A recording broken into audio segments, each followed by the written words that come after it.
ರಾಜ್ಯದಲ್ಲಿ ಸಿದ್ದರಾಮಯ್ಯ ಅವರ ಕಾಂಗ್ರೆಸ್ ಸರ್ಕಾರ ರೈತರಿಗೆ ಎಲ್ಲಾ ರೀತಿಯ ನೆರವು ನೀಡಿದ್ದು, ಹೈನುಗಾರಿಕೆಯಲ್ಲಿ ತೊಡಗಿಸಿಕೊಂಡ ರೈತರ ಖರ್ಚು ವೆಚ್ಚ ಅಲ್ಲಿಗೆ ಸರಿಯಾಗುತ್ತಿರುವ ವಿಚಾರ ತಿಳಿದು ಪಶುಸಂಗೋಪನಾ ಮಂತ್ರಿ ಕೆ. ವೆಂಕಟೇಶ್ ಅವರು ರಾಜ್ಯದಲ್ಲಿ ಉತ್ಪಾದಕರಿಗೆ ಒಕ್ಕೂಟ ನೀಡುವ ದರದಿಂದ ಆರ್ಥಿಕವಾಗಿ ಸದೃಢರಾಗುತ್ತಿದ್ದಾರಾ ಎಂಬುದನ್ನು ಮನಗಂಡು ರೈತರ ಹಾಲು ಮಾರಾಟಕ್ಕೆ ನೀಡುವ ದರ ಸಾಕಾಗುತ್ತಿಲ್ಲ ಎಂಬುದನ್ನು ಕಂಡು ರಾಜ್ಯ ಸರ್ಕಾರ ನೇರವಾಗಿ ರೈತರ ಖಾತೆಗೆ ಸಹಾಯಧನವನ್ನು ನೀಡಲು ತೀರ್ಮಾನಿಸಿ ಅದರಂತೆ 2 ಬಾರಿ ಸಹಾಯಧನ ಹೆಚ್ಚಿಸಿ ರೈತರ ನೆರವಿಗೆ ಸರ್ಕಾರ ನಿಂತಿದೆ ಎಂದು ಮೈಸೂರು ಜಿಲ್ಲಾ ಹಾಲು ಒಕ್ಕೂಟದ ನಿರ್ದೇಶಕ ಪ್ರಕಾಶ್ ತಿಳಿಸಿದರು. ಪಿರಿಯಾಪಟ್ಟಣ ತಾಲೂಕಿನ ಶಾನಬೋಗನಹಳ್ಳಿ ಗ್ರಾಮದ ಹಾಲು ಉತ್ಪಾದಕರ ಸಹಕಾರ ಸಂಘದ ಆವರಣದಲ್ಲಿ ಆಯೋಜಿಸಲಾಗಿದ್ದ 2024-25ನೇ ಸಾಲಿನ ವಾರ್ಷಿಕ ಮಹಾಸಭೆಯಲ್ಲಿ ಮುಖ್ಯ ಅತಿಥಿಯಾಗಿ ಭಾಗವಹಿಸಿ ಮಾತನಾಡಿದ ಅವರು, ಹೈನುಗಾರಿಕೆ ಮಾಡುವ ರೈತರಿಗೆ ಒಕ್ಕೂಟ ಲೀಟರ್ ಹಾಲಿಗೆ 50 ರೂಪಾಯಿ ಕೊಡಿಸಬೇಕೆಂದು ತೀರ್ಮಾನಿಸಲಾಗಿದೆ. ಮುಂದಿನ ದಿನದಲ್ಲಿ ಉತ್ಪಾದಕರಿಗೆ ಅನುಕೂಲವಾಗಲಿದೆ ಎಂದರು. ಮಹಾಸಭೆಯಲ್ಲಿ ಅಧ್ಯಕ್ಷತೆ ವಹಿಸಿ ಮಾತನಾಡಿದ ಸಂಘದ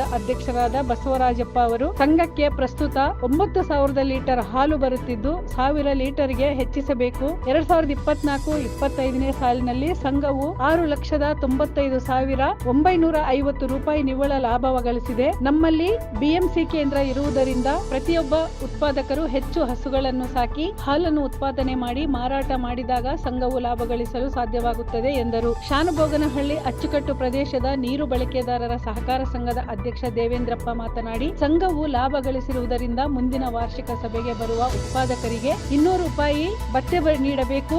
ಒಕ್ಕೂಟದಿಂದ ದೊರೆಯುವ ಸವಲತ್ತುಗಳನ್ನು ಉತ್ಪಾದಕರಿಗೆ ತಲುಪಬೇಕು ಎಂದು ಮನವಿ ಮಾಡಿದರು. ಸಂಘಕ್ಕೆ ಅತಿ ಹೆಚ್ಚು ಹಾಲು ಸರಬರಾಜು ಮಾಡಿದ ಉತ್ಪಾದಕರಾದ ಶ್ರೀಮತಿ ಮಂಜುಳಾ ಪುಟ್ಟಸ್ವಾಮಿ, ಬಿ ಮಂಜುನಾಥ್ ರವರಿಗೆ ಬಹುಮಾನ ನೀಡಿ ಸನ್ಮಾನಿಸಲಾಯಿತು.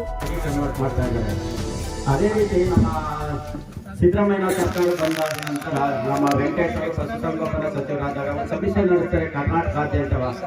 ಈ 30-35 ರೂಪಾಯಿ 26ರಿಂದ 30 ರೂಪಾಯಿನೂ ತಗೊಳ್ತಾ ಇದ್ರು. ಇದನ್ನು ರೈತರಿಗೆ ಏನೋ ಅನುಕೂಲ ಆಗುತ್ತಾ ಅಂತ ಅಂದ್ಬಿಟ್ಟು ಒಂದು ಸಮೀಕ್ಷೆ ಮಾಡಿದಾಗ ಸಮೀಕ್ಷೆಯಲ್ಲಿ ರೈತರಿಗೆ ಏನೇನೋ ಅನುಕೂಲ ಆಗ್ತಾ ಇಲ್ಲ, ಅವರ ಖರ್ಚು ವೆಚ್ಚಕ್ಕೆ ಅಲ್ಲಿಗೆ ಸರಿ ಆಯ್ತದೆ ಅಂತ ಮನಗಂಡು ಈ ಸರ್ಕಾರ ಬಂದ ಮೇಲೆ 2 ಸರಿ ರೈಸ್ ಮಾಡ್ತದೆ ರೇಟ. ಒಂದ್ಸರಿ 5 ರೂಪಾಯಿ ನೇರವಾಗಿ ರೈಸ್ ಅಕೌಂಟ್ ಕೊಡ್ಬೇಕು ಅಂತ ಅಂದ್ಬಿಟ್ಟು ಒಂದ್ಸರಿ ರೈಸ್ ಮಾಡ್ತದೆ. ಅದು ರೈತರಿಗೆ ಮ್ಯಾನೇಜ್ ಮಾಡೋಕ್ಕಾಗಲ್ಲ. ಈ ಫೀಡ್ಸು ಮತ್ತೆ ಇತರ ಉಪಕರಣಗಳ ರೇಟ್ ಜಾಸ್ತಿ ಆಗೋದ್ರಿಂದ ಇದು ಆಗಲ್ಲ ಅಂದ್ಬಿಟ್ಟು ಮತ್ತೆ 4 ರೂಪಾಯಿ ನೇರವಾಗಿ ರೈತರಿಗೆ ಅಕೌಂಟ್ ಕೊಡ್ಬೇಕು ಅಂತ ಅಂದ್ಬಿಟ್ಟು ಸಿದ್ದರಾಮಯ್ಯ ಸರ್ಕಾರ ಮತ್ತೆ ನಮ್ಮ ಪಶುಸಂಗೋಪನಾ ಸಚಿವರಾದ ವೆಂಕಟೇಶ್ ಅವರ ದೃಢ ನಿರ್ಧಾರದಿಂದ 9 ರೂಪಾಯಿ ಸರ್ಕಾರ ಬಂದ ಮೇಲೆ 9 ರೂಪಾಯಿ ರೈಸ್ ಮಾಡ್ತಾರೆ. ಮೊದಲನೇದಾಗಿ ಹಿಂದೆ ಮಾಡ್ತಿರೋ ಇಲ್ವೋ ನಮಗೆ ಸರಿಯಾಗಿ ಗೊತ್ತಿಲ್ಲ. ನಾವು ಪ್ರತಿ ತಿಂಗಳು ಜಮಾ ಖರ್ಚನ್ನ ಕೊಡ್ತಾ ಇದ್ದೀವಿ. ಎಲ್ಲರ ಗಮನಕ್ಕೂ ಬಂದ ಅನ್ಕೋತೀವಿ, ಸರಿಯಾ? ಮೊದಲನೇದಾಗಿ. ಎರಡನೇದಾಗಿ ನಮ್ಮ ಹಾಲು ಉತ್ಪಾದಕರ ಸಹಕಾರ ಸಂಘದಲ್ಲಿ ಕಳೆದ ಸರಿ 6,40,000 ಲಾಭ ಬಂದಿತ್ತು. ಈ ಸರಿ 6,95,000 ಲಾಭ ಇದೆ. 55,000 ರೂಪಾಯಿ ಹೆಚ್ಚು ಲಾಭ ಮಾಡಿದ್ದೀವಿ. ನೌಕರರಿಗೂ 1,000 ರೂಪಾಯಿ ಸಂಬಳ ಜಾಸ್ತಿ ಮಾಡೋದು. ಹಾಗೆಯೇ ನಮ್ಮ ಸೂಪರ್ವೈಸರ್ ಸರ್ ಒಕ್ಕೂಟದಿಂದ 5 ಲಕ್ಷ ಹಣನ ಹಾಕಿಸ್ಕೊಡ್ತೀನಿ. ನಿಮ್ಮನ್ನು ಮನವಿ, ನಮ್ಮ ಸಹಕಾರ ಸಂಘಕ್ಕೆ ನಿಮ್ಮ ಕಡೆಯಿಂದ ರಿಯಾಯಿತಿ ದರದಲ್ಲಿ ಕೊಡ್ತಕ್ಕಂಥದ್ದು ಯಾವ್ದಾದ್ರು ಮೆಟೀರಿಯಲ್ಸು, ಈಗ ಆ ಕಡೆ ಮಿಷಿನ್ ಬೇಕು ಅಂತಾರೆ, ಮ್ಯಾಟ್ ಬೇಕು ಅಂತಾರೆ, ಆಮೇಲೆ ಹುಡು ಕಟ್ ಮಾಡಿ ಚಾಪಲ ಬೇಕು ಅಂತಾರೆ.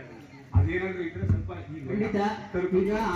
ಸಂಘದ ಸಿಬ್ಬಂದಿ ವರ್ಗವನ್ನು ಇದೇ ಸಂದರ್ಭದಲ್ಲಿ ಆಡಳಿತ ಮಂಡಳಿ ಸನ್ಮಾನ ಮಾಡಿ ಗೌರವಿಸಿದರು. ಈ ಸಂದರ್ಭದಲ್ಲಿ ಮೈಮೂಲ್ ಉಪವ್ಯವಸ್ಥಾಪಕ ಡಾಕ್ಟರ್ ಎಂಸಿ ಸತೀಶ್, ಮೈಮೂಲ್ ವಿಸ್ತರಣಾಧಿಕಾರಿಗಳಾದ ಅವಿನಾಶ್, ಸತೀಶ್, ಸಂಘದ ಉಪಾಧ್ಯಕ್ಷ ಎಸ್ಸಿ ರಾಮಚಂದ್ರ, ನಿರ್ದೇಶಕರಾದ SP Ramesh, SS Natesh, SM Ganesh, ST Rajumurthy, SR Prakash, SC Ganesha, Shrimati Savita, Shrimati Mangala, SS Dinesh, ಮುಖ್ಯ ಕಾರ್ಯನಿರ್ವಾಹಕಾಧಿಕಾರಿ ಎಸ್ಕೆ ನಾಗೇಶ್, ಸಿಬ್ಬಂದಿಗಳಾದ SP Venkatesh, SC Lingaraju, SS Vasanthakumar ಹಾಗೂ ಉತ್ಪಾದಕರು ಹಾಜರಿದ್ದರು.